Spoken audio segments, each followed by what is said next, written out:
ஒரு ஸ்டேஜுக்கு அப்போ ஒரு இயக்குனர் வந்து ஒரு டிவிஎஸ் ஒன்று, அர்ஜுன் முருகன் ஒன்று, ஓகே இன்னொரு அது மேலே ஒரு பரிமாணம் இன்னொரு இடத்துக்கு போத்தனை பார்ப்பாங்க, இன்னொரு முயற்சி பண்ணுவாங்க. அப்படி ஒரு எடுத்த முயற்சி தான் அது. ரொம்ப விமர்சனம் பண்ணி மனசை கஷ்டப்படுறவங்களுக்காக விமர்சனம் பண்ணாங்க. ரொம்ப ரொம்ப ரொம்ப விமர்சனம் பண்ணாங்க. உண்மைக்கு அந்த ப்ரொடியூசர் வந்து நல்ல மனுஷன். எத்தனை ப்ரொடியூசர் பார்த்துருக்கேன், எல்லா பேரும் நல்லவங்க இல்லைன்னு சொல்ல. ஆனால் அந்த மனுஷன் லாஸ் ஆன காரணம் நிறைய செஞ்சுட்டு அகலக்கால வச்சுட்டாங்க. கொஞ்சம் புத்திசாலித்தனமாக கொஞ்சம் கவனமாக இருந்திருக்கலாம். ஆனால் அவர் செலவு பண்ண தாறுமாறு எல்லா பாத்திரங்களோட தட்டுக்கள் ஒரு அம்மாவில் வந்து டெஸ்ட் பண்ற வரைக்கும் எல்லாத்துக்கும் வாரி வழங்கின மனுஷன். நல்லா தான் செலவு பண்ணார். சில அப்படி பண்ண மனுஷனுக்கு வந்து அதுக்காவது அந்த படத்தை கொஞ்சம் ஆடியன்ஸ், ஆனால் அந்த படத்தை விமர்சனம் பண்ண ஆடியன்ஸ் கூட பலவெல்லாம் பேசுறது. அந்த படத்தை நம்ம சைடு சினிமாக்குள்ள தான் பயங்கரமா விமர்சனம் பண்ணிட்டாங்க. அப்படியான படம் தான். அப்படி சில இடத்துல தம்பி இதெல்லாம் சகஜண்டா அப்படின்னு நம்ம ஏதாவது ஃபோன் பண்ணாங்க, தம்பிக்கு முக்கியமான வேண்டியவங்க ஃபோன் பண்ணி ஏதாவது ஆறுதல் சொல்லலாம்னு ஃபோன் பண்ணுவோம். பண்ணோம்னா அவர் நமக்கு ஆறுதல் சொல்லிடுவாப்புல. ஆனால் என்னென்ன நடந்துருச்சு இதெல்லாம் ஒன்றுமே இல்லைண்ணே, சகஜம் தானே, நான் என்னென்ன தப்பு பண்ணிட்டோம், சினிமா நடிச்சு அவள் தானே, சினிமாவை சினிமா தானே பார்க்கணும். இல்லை தம்பி விமர்சனம் நீங்கள் அதெல்லாம் பார்த்தீங்க, நிறையா ரிவ்யூலாம் பார்த்தீங்க. ரிவ்யூ பண்ணுறது தப்பே கிடையாது.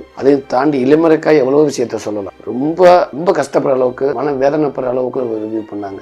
பத்திரிகைக்கு வந்து சில வார்த்தைகள் இருக்குது, கேமரா சில வார்த்தைகள் இருக்குது, ரிவ்யூ எல்லாம் தாண்டி சில வார்த்தைகள்லாம் சொன்னாங்க. அதில் என்னைய கூட ஒருத்தர் சில ரொம்ப அதெல்லாம் சொன்னாங்க. என்னெல்லாம் சொல்லி அதான் இவங்க ஏதோ வித்தியாசமா உன்னை கொண்டு வந்து மக்களை பாதிப்படைய வச்சுட்டாங்கன்ற மாதிரி என்னன்னு சொன்னாங்க. அப்பெல்லாம் நான் சொல்றப்ப அவர் அசாட சொல்றப்ப அண்ணே ஒன்றும் இல்லைண்ணே, இதனால ஒன்றுமே இல்லைண்ணே, பரவாயில்ல, என்ன இன்னும் கொஞ்சம் என்ன ஓடிக்கிட்டே இருந்தேன், என்னை கொஞ்சம் இப்போ என்ன என்கரேஜ் தானே பண்ணியிருக்காங்க எல்லாம் சேர்ந்து. வெற்றி தோல்வி சகஜம்னு, அது வரும் போகும்னு. எல்லாருமே இது வரைக்கும் தொடர்ந்து யாராலும் எந்த ஒரு விஷயமா இருந்தாலும் வெற்றியே இருக்க முடியாதுங்க. இது முன்ன பின்ன வரத்தானே செய்யும். ஆனா எதிர்பார்க்கறேன் இது ரொம்ப விமர்சனமா இருக்குன்னு, பரவாயில்ல ஓகேண்ணே, இவங்களும் திருப்திப்படுத்த நான் முயற்சி பண்றேனே. அண்ணே என்ஜாய், ஏன் அப்படி இருக்கீங்க, ஜாலியா இருங்க வீட்டுல, அவ்வளோதான். ஸோ வந்து ரொம்ப உடஞ்செல்லாம் நாங்களாம் பார்த்ததே கிடையாது. அப்பெல்லாம் அதெல்லாம் பேச பண்ணணும், எவ்வளோ எதை வேணாலும் பேச பண்ணுவாப்புல தம்பி. அதெல்லாம் என்ன அந்த ரிலீஸ்க்கு முன்னாடி பண ரீதியாக பாவம் நிறையா கஷ்டப்பட்டாப்புல, எப்படி கஷ்டப்பட்டு போராட்டமாக ஒரு வழியா ரொம்ப கஷ்டப்பட்டு அந்த படம் ரிலீஸ் ஆச்சு. அதுலலாம் ரொம்ப மனசு உடஞ்சிட்டாப்புல. அந்த விஷயத்துல மற்றவங்க ரிவ்யூ பண்ணும், அதில் தான் மனசு கொஞ்சம் இதாகிட்டாப்புல. இவ்வளோ நம்ம அட்வான்ஸாக யோசிக்கிறோம், இவ்வளோ இருக்குன்னு நினைக்கிறோம், எல்லாரும் சம்பாதிக்க நினைக்கிறோம்,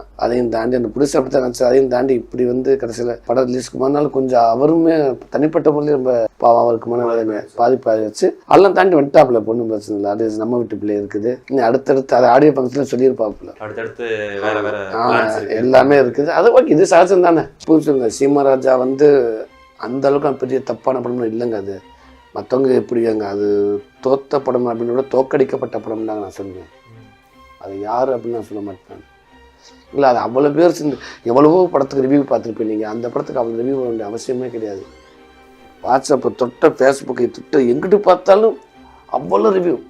ஏதோ ஒரு பொள்ளாச்சி சம்பவம் எப்படி ஆச்சு அந்த மாதிரி எடுத்துச்சு. அது நான் என்ன கேட்குறது, என்ன நடந்துச்சு, அதில் ஏதாவது ஒரு பல்கரை ஏதாவது ஒன்று வச்சு இல்லை ஏதாவது தப்பாச்சா, இல்லை படம் முடிச்சு கூப்பிட்டு வந்து கொடூரமாக சேரத்துக்கு அடித்து உடச்சி ஸ்க்ரீனை கிளிக்கிற வைக்கிற படம் எடுத்தாங்களா, இல்லை தப்பான விமர்சனம் பண்ணாங்களா, அந்த படத்துக்குள்ளே ஏதாவது தப்பான ஒரு சொல்லக்கூடாத விஷயத்த ஒரு ஜனங்களுக்கு எதிராகவோ பெண்களுக்கு எதிராகவோ இல்லை ஒரு டோட்டல் சொசைட்டிக்கு எதிராகவோ ஏதாவது சொன்னாங்களா, எதுவுமே இல்லைங்க. ரொம்ப ஆரோக்கியமான ஒரு படம் தான் அது.